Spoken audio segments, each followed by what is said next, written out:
오늘 진짜 중요한 내용이기 때문에 이 부분 좀 이어가고. 아, 인플레이션 이야기요? 네. 아, 그러면 그 이야기 마저 들어보도록 하겠습니다. 네, 좀 유로를 보면 안 되죠. 지금 이 중요한 얘기를 계속 했는데 네. 여러분들 제가 왜냐면 다시 한번 화면 보도록 할게요. 자, 간단하게 기억하도록 하겠습니다. 마이너스 구간에 더 들어갈수록 자산에 대한 거품이 더 올라간다. 기억하세요, 여러분들. 근데 해왕님, 왜 최근에 증시가 조정폭을 겪었습니까? 이게 제일 중요한 거예요. 자, 실질금리에 대한 지금 실시간 상황이 굉장히 중요하다. 이게 핵심 포인트인데 실질금리에 대한 결정은요, 물가 상승률도 포함이 된다는 거예요. 자, 명목금리와 물가 상승률을 두 개를 분석을 해야지 증시에 대한 방향성을 맞출 수 있다는 게 주 포인트입니다. 기억하시겠죠? 자, 명목금리가 갑작스럽게 최근 급등하다 보니까 여러분 실질금리가 마이너스 1에서 마이너스 0.5로 회복하면서 증시가 빠지는 겁니다. 자, 근데 여기서 제일 중요해요. 우리는요, 정확하게 표현하려면요, 증시가 빠지는 이유를 이렇게 표현해야 돼요. 물가 상승률에 대한 상승 대비 명목금리가 급등했다라고 표현을 해야 돼요. 그래서 증시가 빠지고 있다. 물가 상승률 대비입니다. 왜냐하면 상대적으로 평가를 해야 돼요. 자, 차트 한번 보시죠. 차트 볼게요. 자, 여러분들 지금 보시는 차트는요, 물가 상승률입니다. 여러분들. 자, 1년 차트로 볼게요. 최근에 증시가 계속적으로 올라갈 수 있었던 이유는 증시가 물가 상승률이 올라가면서 인플레이션율이 같이 올라가요. 그럼 무슨 뜻이냐면은 마이너스 1% 구간에서 계속적으로 맴돌았단 소리예요. 계속 이 상태로 유지가 되어 왔던 상태인데 최근 폭이요, 정말 웃겨요.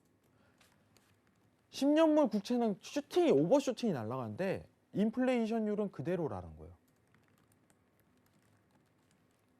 그럼 마이너스 1%에서 아까 회복하죠. 자, 차트 한번 보도록 하겠습니다. 자, 지금 이 차트 기억하세요. 자, 2월 24일 기준으로 인플레이션율이 고점을 기록했습니다. 2월 24일 기준으로. 자, 10년물 국채 한번 보도록 할게요. 자, 2월 24일 기준으로, 자, 이 자리네요. 24일 기준으로 국채 금리만 오버슈팅이 나왔어요. 물가는 떨어지는데. 맞죠? 자, 1시간 봉으로 볼게요. 자, 화면 좀 바꿀게요.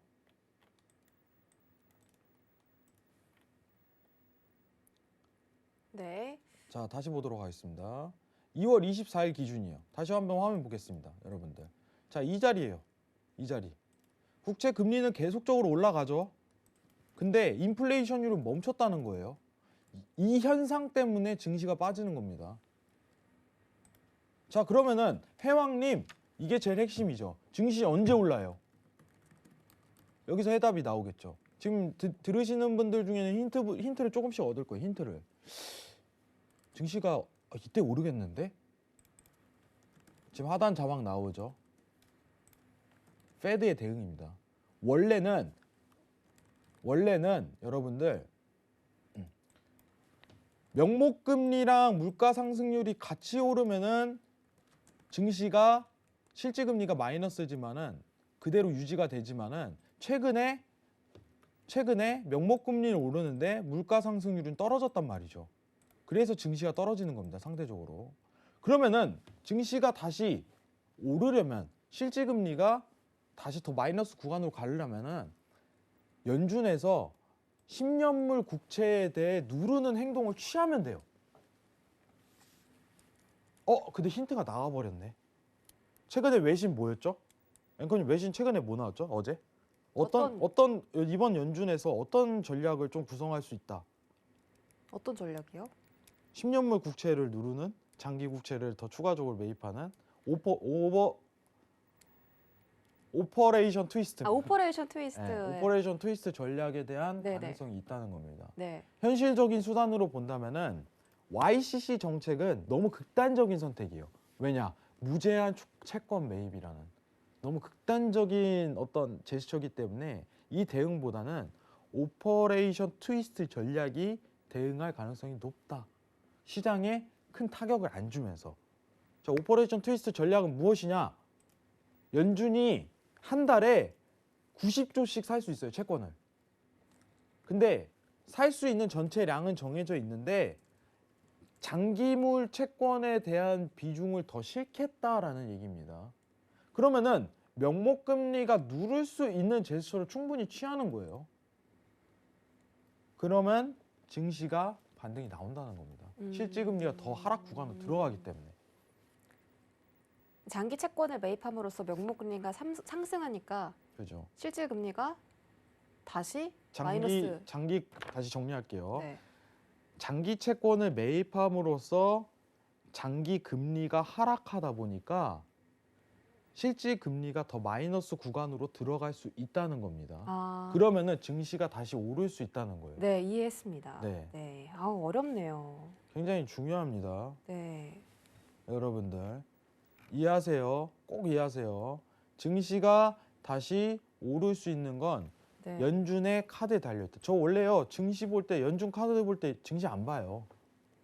근데요 지금 시장은요 실질 금리에 대한 시장이기 때문에 연준이 만약에 이 카드를 만지작거리잖아요. 그럼 증시가 올라버립니다. 눌러버리는 순간 그냥 올라요.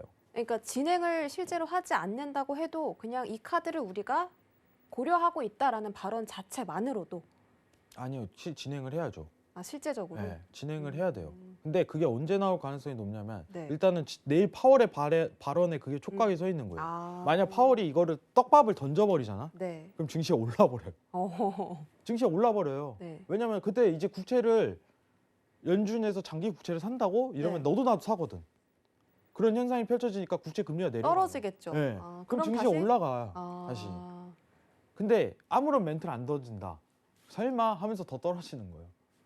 근데 내일보다는 저는 어떻게 보면 FOMC 때 나올 가능성이 높다고. 이번 달 FOMC 회의 때. 네, 이번 달 2주 안 남았죠. 네. 3월 15일, 16일, 이때 열리는데 2주 좀 안 남았는데 이때 나올 가능성이 높아요.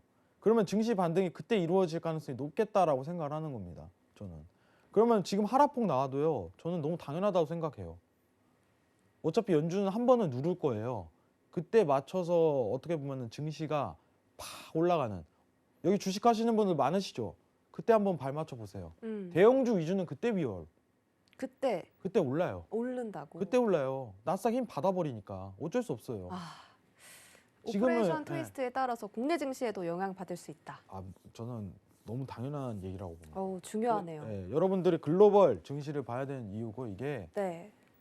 제가 이 부분은 제가 이번 주 월요일 날 좀 설명을 많이 했었는데 다시 한번 좀 방송을 통해서 얘기한 점 한번 보신 분들은 양해 부탁드리도록 하겠습니다. 이상입니다.